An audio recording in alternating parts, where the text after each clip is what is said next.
IPL 2026 শুরু হতে আর মাত্র কয়েক দিনের অপেক্ষা। 28শে মার্চ থেকে শুরু হবে ইন্ডিয়ান প্রিমিয়ার লিগের 19তম মরশুম। মোট 10টি দল ট্রফি জয়ের লক্ষ্যে মাঠে নামবে। তার আগেই টুর্নামেন্ট নিয়ে জোর চর্চা শুরু হয়ে গেছে ক্রিকেট মহলে। বিশেষ করে কোন দল ফাইনালে উঠবে তা নিয়ে নানা বিশেষজ্ঞ নিজেদের মতামত দিচ্ছেন।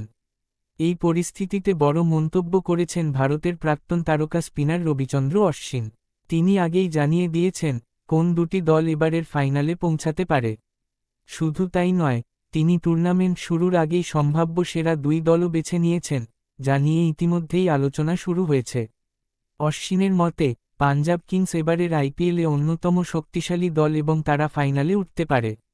পাশাপাশি তিনি রয়্যাল চ্যালেঞ্জার্স বেঙ্গালুরু ও মুম্বই ইন্ডিয়ান্সকে টপ 2 এর দৌড়ে রেখেছেন। এই তিন দলের মধ্যে থেকেই দুটি দল ফাইনালে উঠবে বলে তার ধারণা। অন্যদিকে, অশ্বিন বেশ কিছু দলকে আগেভাগেই প্রতিযোগিতা থেকে ছিটকে দিয়েছেন।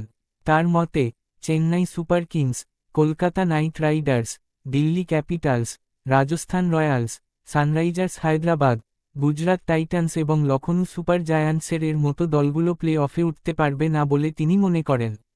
পাঞ্জাব কিংস নিয়ে বিশেষভাবে আশাবাদী অশ্বিন।